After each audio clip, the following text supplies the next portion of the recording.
In a universe populated by monsters, giants, and larger-than-life beings, I was determined to find my own path to the top of the mountain in sports entertainment. I wasn't gifted with superhuman size or strength, but I did have an insatiable thirst to learn, the physical gifts to take to the air, and an uncle who was more than happy to give me the tools needed to become one of the greatest competitors to ever lace up a pair of boots.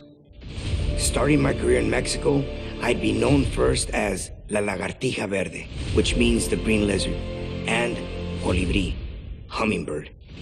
Still a teenager, I would eventually earn the highest honor from my uncle, as I was officially crowned Rey Mysterio Jr.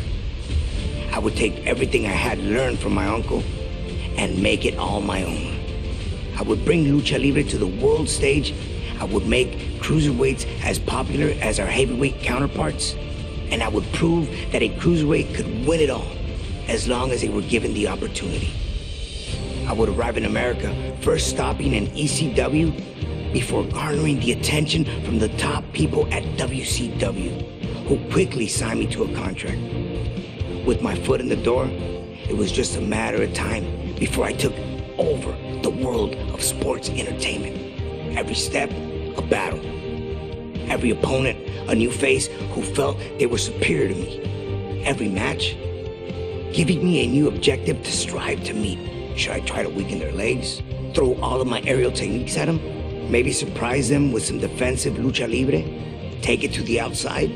Show off my newest move? By the time I got to the ring, I always had a little mental list of things I wanted to try in order to win.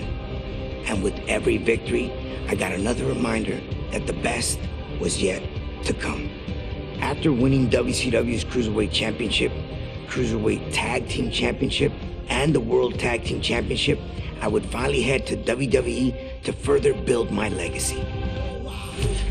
In the near 20 years since I debuted in WWE, I have become known as quite simply the greatest luchador in sports entertainment history, the greatest masked superstar of all time. Rey is the king, having competed against every big name possible and having defeated nearly everyone that stepped in my way. Not every road is paved with gold, and mine was no different. But even when the road gets challenging, there's always opportunity. The opportunity to learn from mistakes, to grow as a competitor, and to get better. I may not have had my hand raised every time out, but there's never been a time where I didn't leave the ring better than when I entered. The memories behind the infamous match of Halloween Havoc 1997, which I truly believe is a match that put me on the map. I was a big fan of Eddie growing up, so to be able to forward all these years and then eventually share the ring with him was incredible. It was an honor for me to face one of the Guerreros. Overall, that match was highly important for me. The fact that I could become Cruiserweight Champion that night and defend my mask, not have to be unmasked. You know, that was something that was really in the back of my mind. I just didn't want to go through that. They were trying to take off every luchador's mask one by one, and I was on the list. So you could only imagine the stress that had built up. And for us luchadores, it's a very prized possession. You know, this is something that I've carried since 1992. We both know, Eddie and I, what the mask means to us that carry it. So he knew what was at stake. I would never give him the satisfaction of taking my mask. Never.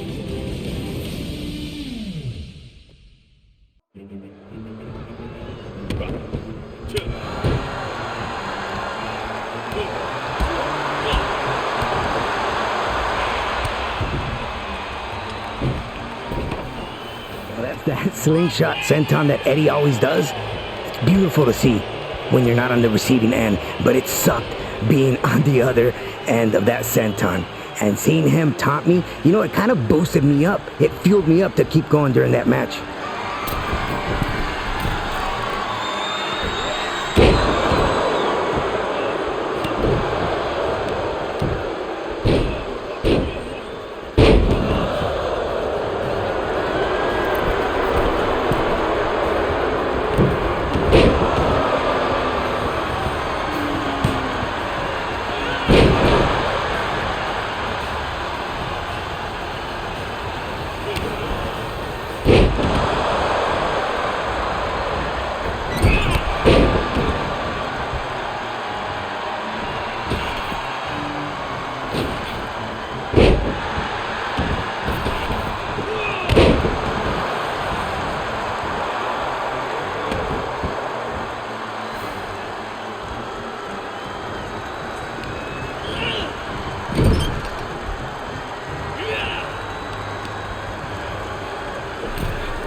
But then I get a drop kick on the back of my head. I was starting to really wonder if I'd be able to win this thing, and was really getting desperate.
Ring awareness. Respect.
I've sat and watched that match. I actually watched it not too long ago with my son Dominic, and it's a match that I still learn from.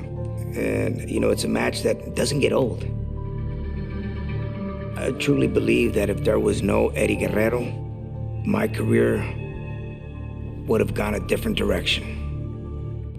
8 years after our epic Halloween Havoc clash, Eddie and I were on better terms, but still found ourselves unable to resist the friendly competition in WWE. Holding the WWE Tag Team Championships only drove us to wonder who the better man on the team was. We both held victories over the other, but the chance to meet at the showcase of the Immortals, WrestleMania, was something we couldn't pass up. For the first time ever, two tag team champions would go one-on-one at the grandest stage of them all. We both knew what this match meant to the other, and it's what made it so fun to go out there and try to take the glory for ourselves. With no hard feelings, of course.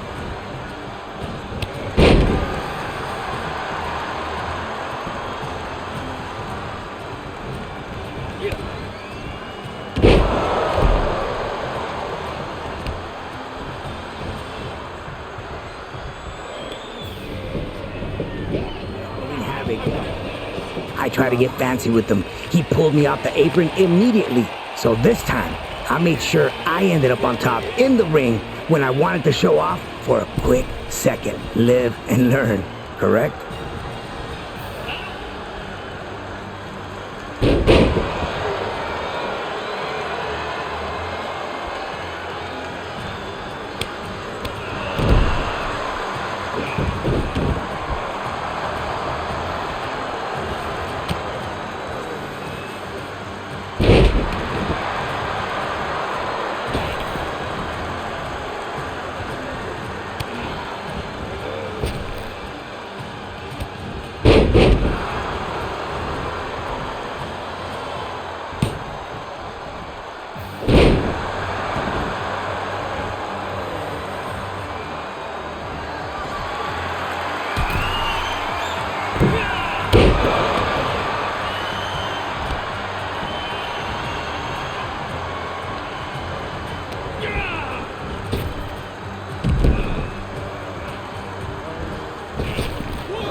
Always Eddie, he knew and had incredible ring awareness.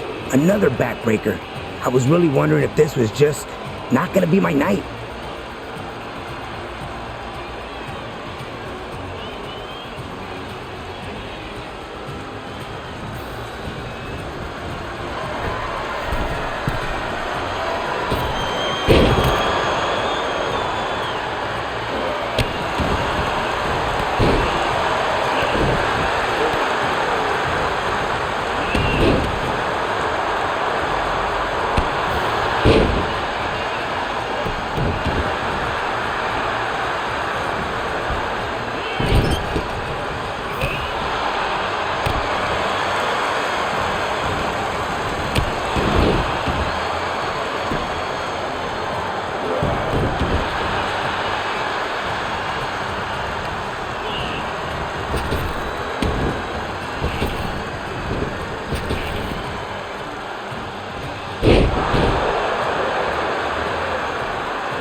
Eddie Guerrero has passed away.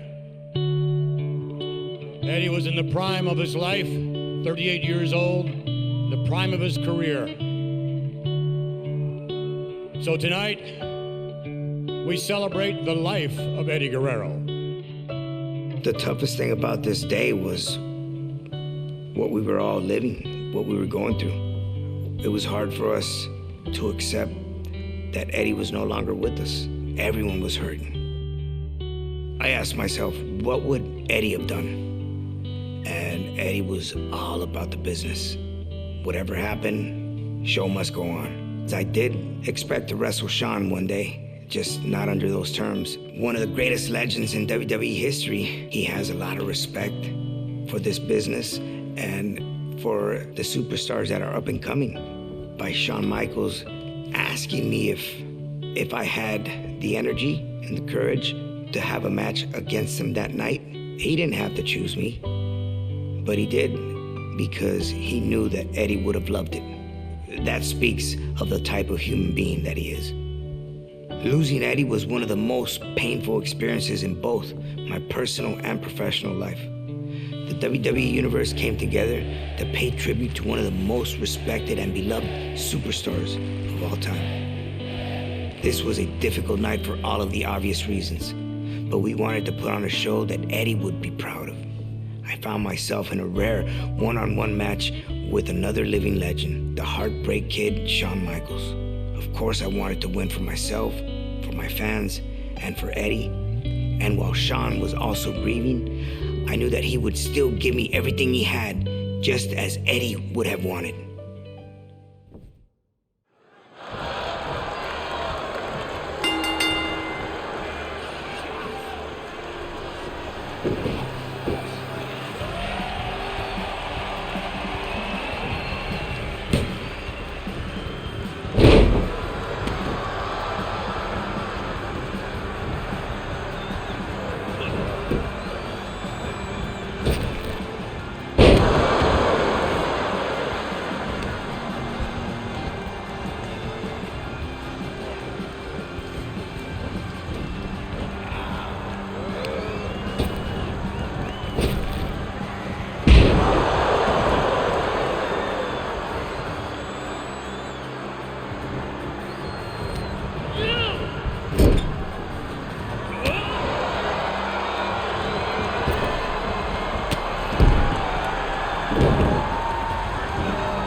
You don't see this thinking to myself, it's over. I remember Shawn biting on that 619 fake out and just thinking to myself, let's go, and just launching myself at him to the floor.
I believe defending a championship is way harder than becoming a champion.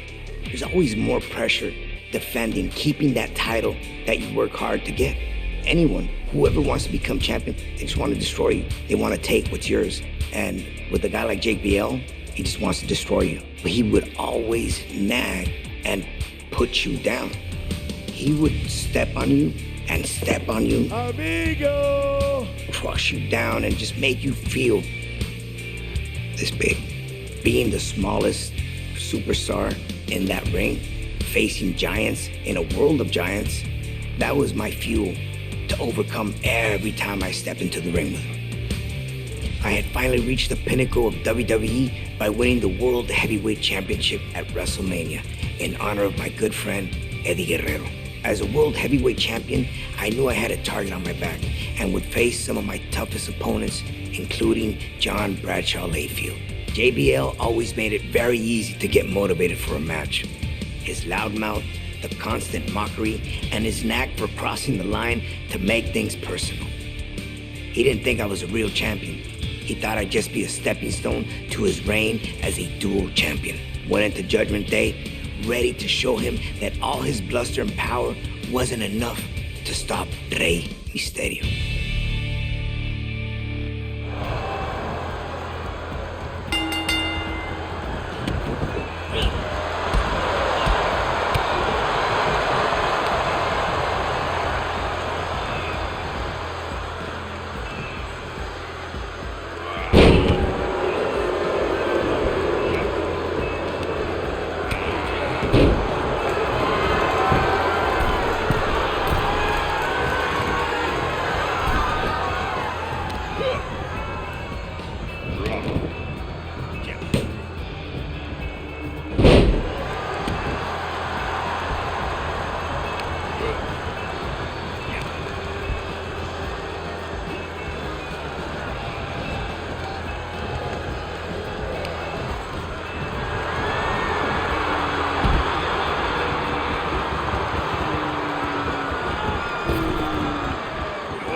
All in your face.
Obviously, I didn't see this happen because I was on the floor. And I'm glad I didn't, because I would have got right back up and kicked him in the face.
I remember hitting JBL with the baseball slam. And of course, and still, world champion.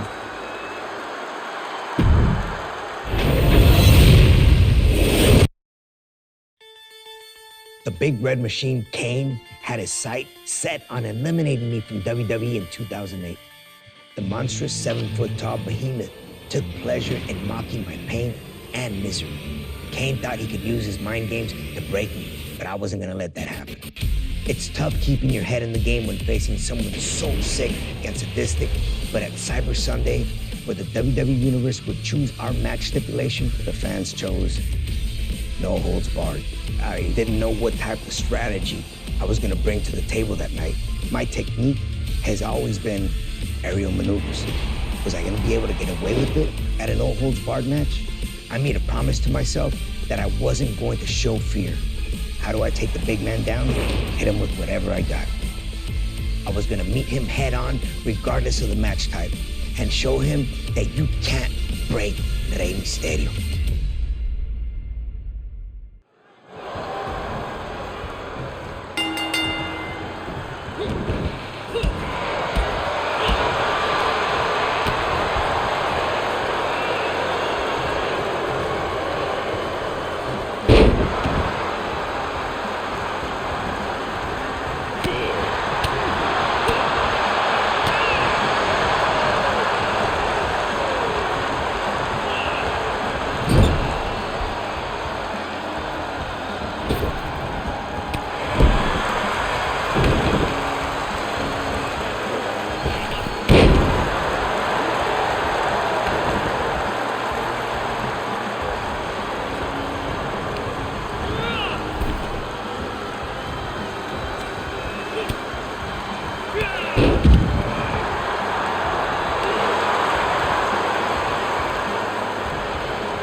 Anytime he hits you, takes you out.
I knew that Kane had more left in the tank, but I was going to try to do anything I could to try to pin him and win.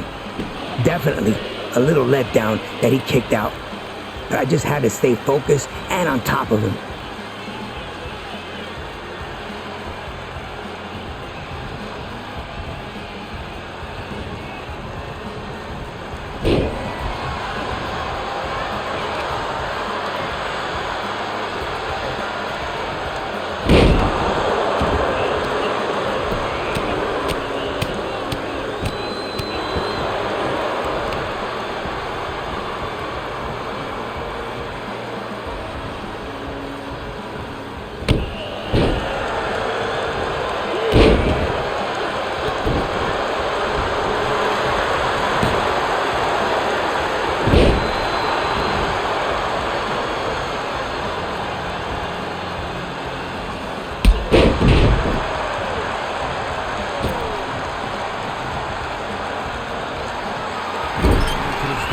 With the drop toe hold.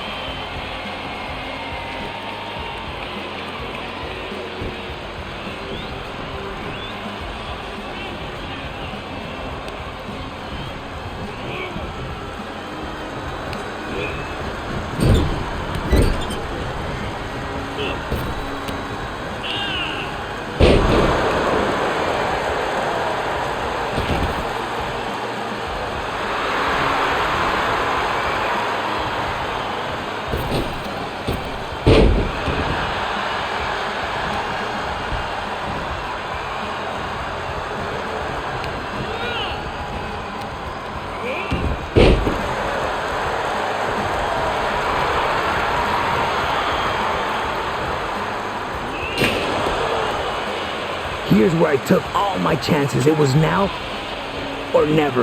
I had to put Kane away. And I was going to empty like Kane and a Hall of Famer. I mean, I have to admit, Kane is special, but an evil special.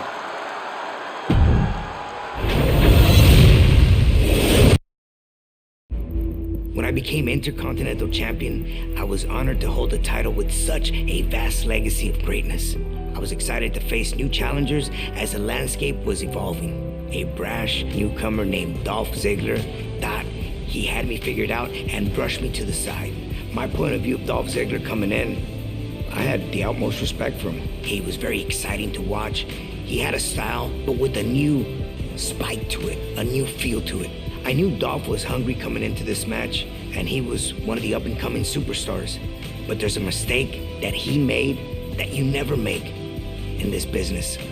Dolph felt like he was already the Intercontinental Champion before our match had even started.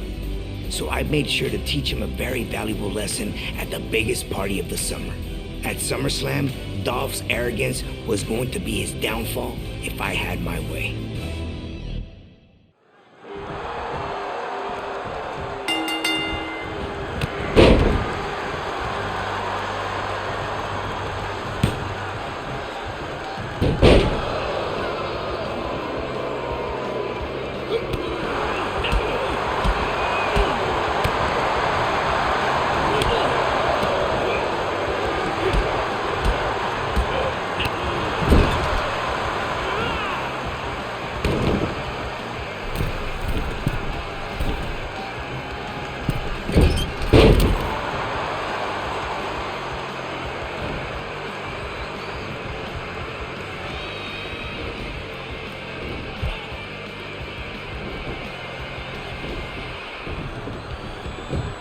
With him. No problem. I'm defending my championship, you know? That meant some more high-risk lucha libre too.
but he also showed his experience when he let me regroup right next to him while this was all going down and he was throwing his tantrum.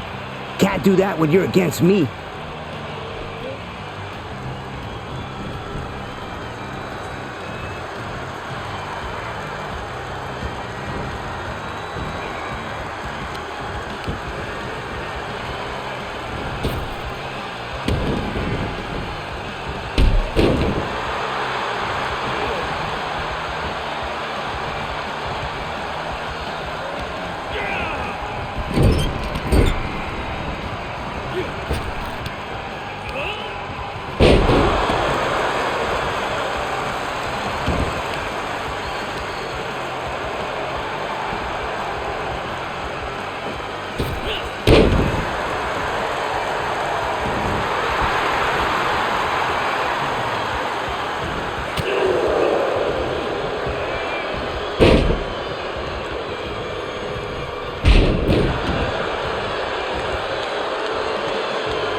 bragging rights for the World Heavyweight title. It was every man for himself.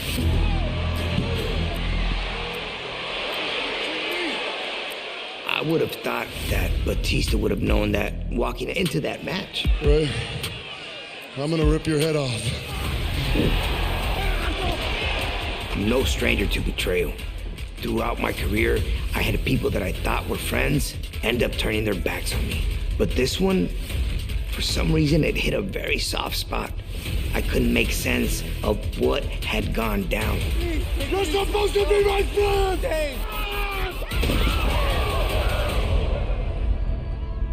If I would have known that this was gonna interfere in our friendship, I would have never have done what I did.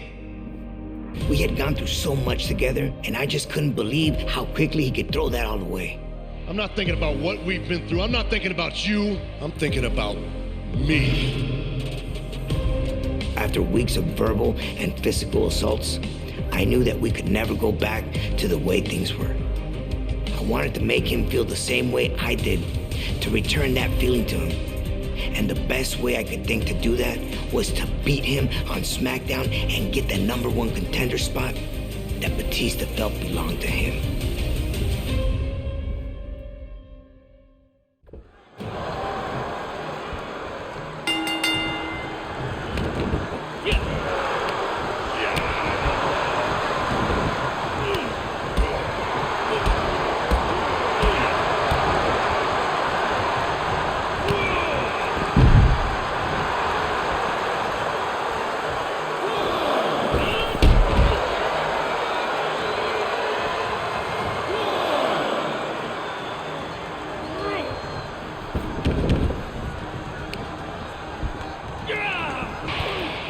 I knew Batista's game plan from the get-go. It definitely did the trick.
His element. So I just drop-kicked him back down to reality. He gave me a chance to reset the match, just a little, and I was happy to take it.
I was going out on my sword, you know?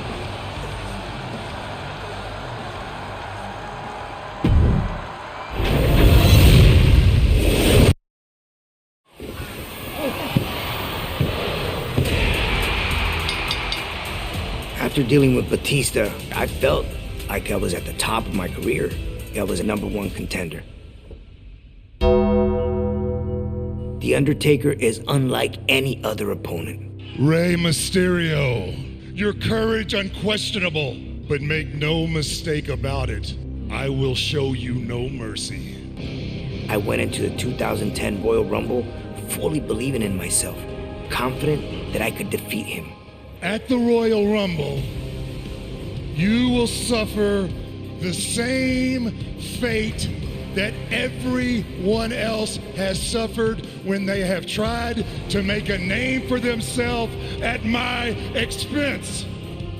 Undertaker! I am not afraid. I am not like the rest.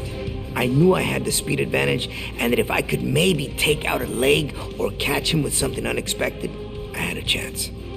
It's not just the size of the dog in the fight, but the size of the fight in the dog, right? Well, this dog had just found himself in the yard of the top dog, the Phenom. It would take everything I had to avoid ending the night resting in peace.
Unfortunately for me, he was more than ready for that plan. But I'd seen the blood. I'd heard him. He was human. And I knew if I just kept at it, I could win this match and become world heavyweight champion again. I just had to get back to my feet.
Really, going aerial is struggling to get my breath once again.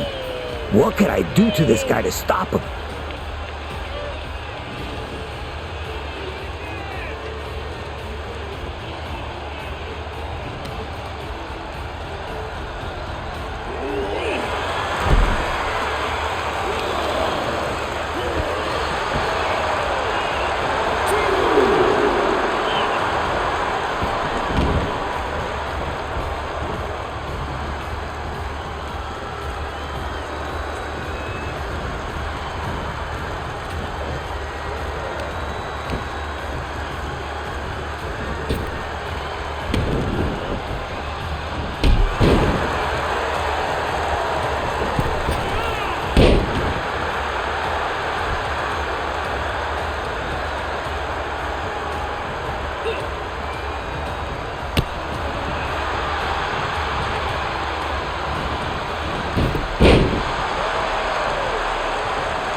It wouldn't be the last time we compete, but it's one of my favorite matches, even if it didn't go my way that night.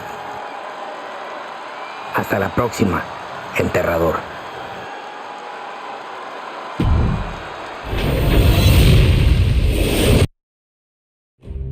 With the WWE Championship controversially vacated in the summer of 2011, I fought and clawed to the finals of the WWE title tournament with my opponent, The Miz. Had to face 3 different opponents to get to the top of the tournament. Dolph Ziggler, R-Truth, and then The Miz. I hate The Miz inside that ring, cause he's very dangerous. He'll do anything to win. Maybe we weren't in the middle of a huge personal rivalry, but there was no chance I was going to let The Miz stand in my way of finally winning the WWE Championship. With an opponent as tricky as he is, I had to be ready for anything. Every time you face him, you just don't know what he's gonna come up with to try to steal one from you, which can make the whole pace of the match feel fast and chaotic. But I thrive in that environment, and that night, I was going to use every bit of my experience to get that victory.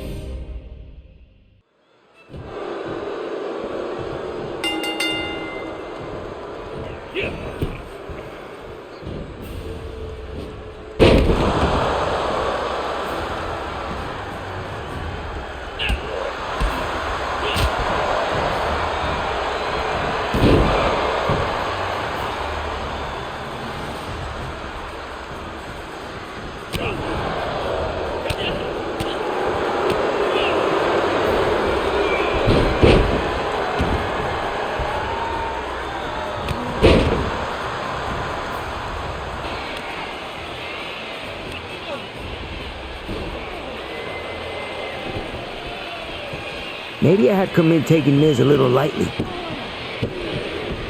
But I can tell you, after I kicked out here, I understood that I was going to be in a dogfight.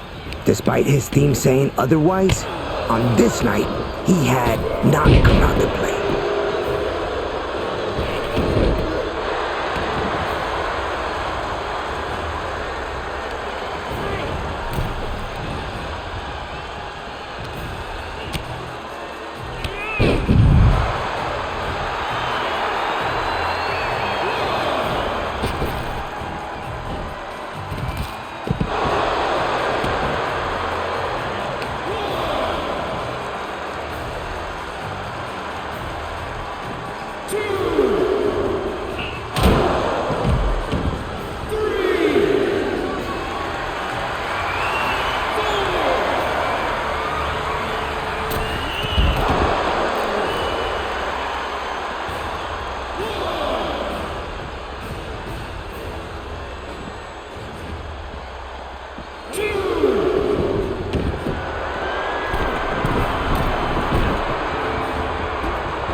Miz took advantage when I let frustration take over for a second.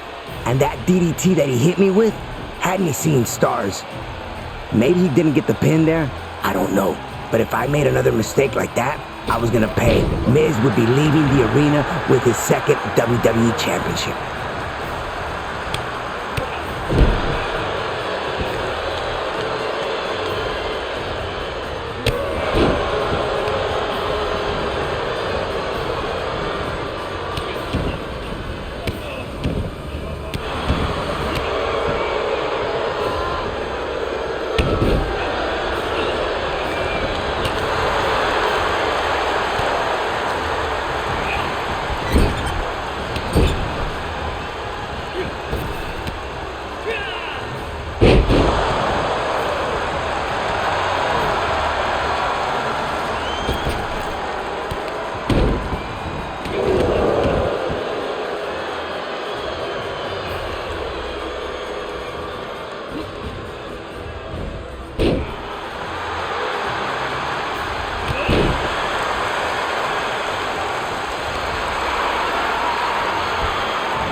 After a short time away, I finally returned home to WWE and was looking to make an impact, and found myself in the crosshairs of the Samoan submission machine, Samoa Joe. I believe Samoa Joe is very dangerous in many qualities in this game. He's strong, he's fast, his submissions are incredible. I felt all of those three and more every time I faced him. Each time we met, it felt like he found a new body part to target. Aside from being ruthless, Samoa Joe is one of the most intelligent competitors you will ever see inside of a ring. Samoa Joe is relentless, and I'm man enough to admit that he got the best of me at WrestleMania. If you thought what I did to you at WrestleMania was bad, oh Ray, tonight will make that pale in comparison. I wasn't gonna let him derail my WWE return so soon. With the chance to battle him again on Raw, I knew that if I could dig deep and avoid his devastating blows, I had a chance, which against Joe is all you can really ask for.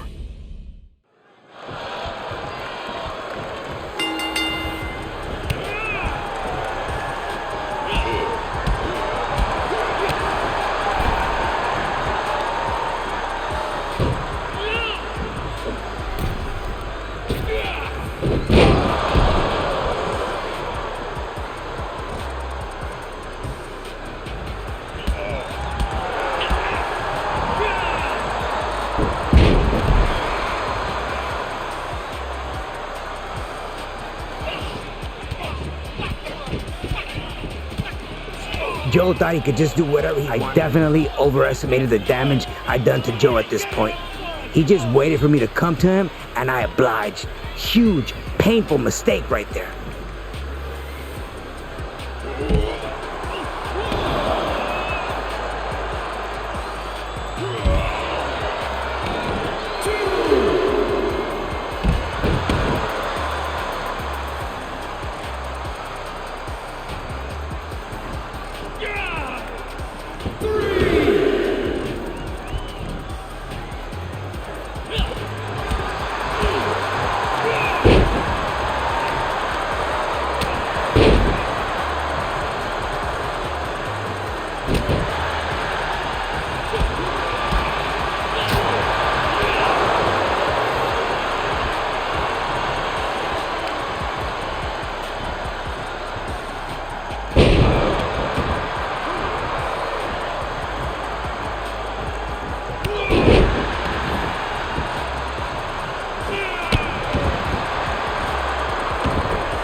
To get creative if I was going to win. Just block the 619 before like that. Joe's lethal, and I had to act fast.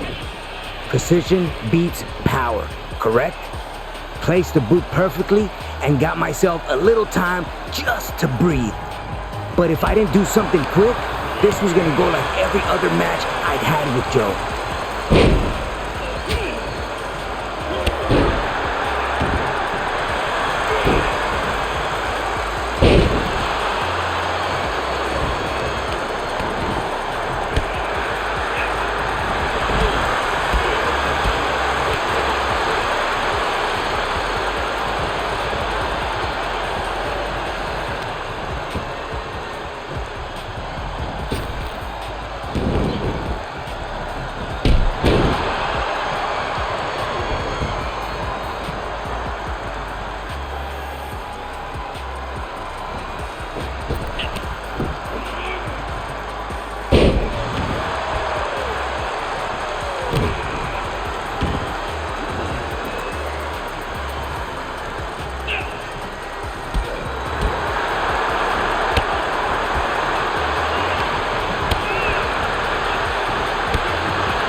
Championship, I guess.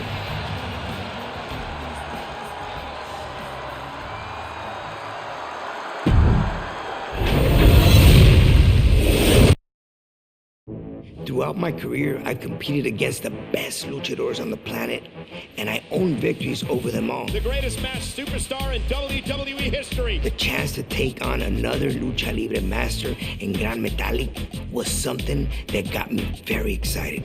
Competing against another luchador, it motivates me. It inspires me to learn from the new generation, and I have something to teach them as well. This guy right here, Gran Metalik, at one time was watching me on TV and said, I want to do that.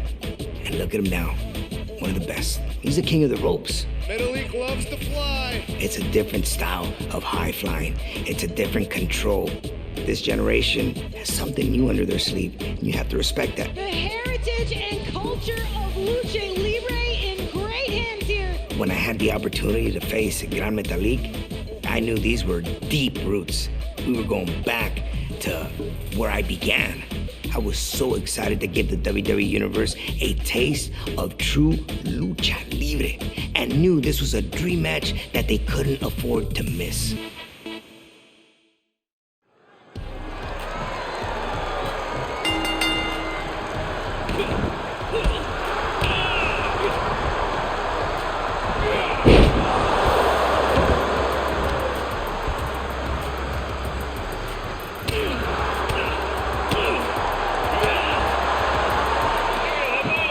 From the second he grabbed me, I knew right away that he was here to make it. And then just rolled me up. 1, 2, kick out. I was like, wow, okay. I knew at the beginning of this that he was gonna bring a fight, but he really brought the fight.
This was like peanut butter and jelly.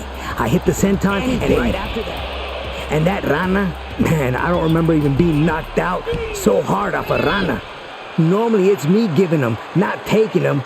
I still had the fight within me. Kicked out at 2, but I had to stay sharp if I wanted to leave with my hand raised. Gran Metalik wasn't letting up.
Now this match had been non-stop back and forth action, and I knew we were both getting a little tired in there.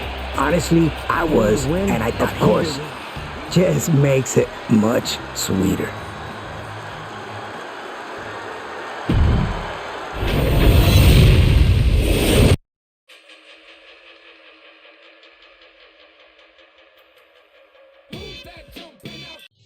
Rivalries in WWE often go beyond pride or championships and turn personal. With that said, I've never felt a more personal, bitter, and gruesome rivalry than I did with Seth Rollins. The Messiah and his disciple Murphy attacked my livelihood and targeted my eye. That particular attack was unexpected. Once they took that, they targeted my family and brutalized my son Dominic. For months, our intense rivalry continued to escalate, and I knew it was coming to a head. I desperately wanted revenge. At Payback, we were going to show Seth and Murphy that they picked on the wrong family to mess with, and we were going to return all the pain they'd put on us.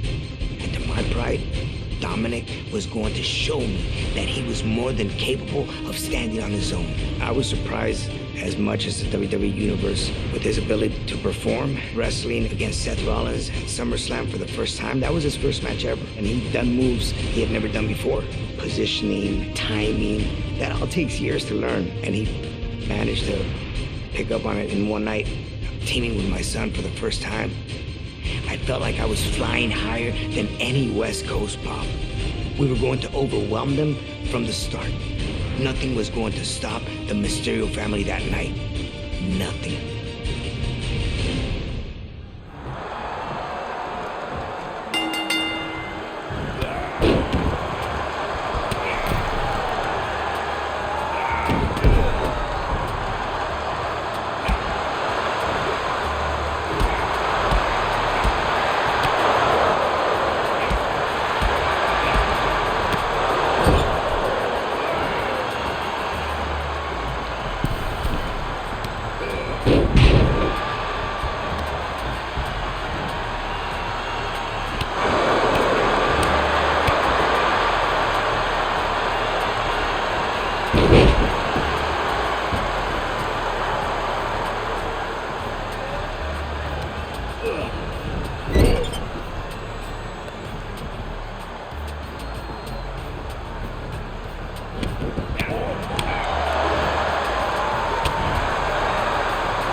We obviously want to get our payback here, but I definitely had a moment where it just hit me. I'm teaming up with my son. This is what you want, huh? Be careful what you wish for, Rey.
I was more relieved he was okay than I was that I was back in the match. But now, I was gonna do some work on Seth.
mattered the most. Estoy tan orgulloso de él. I'm so proud.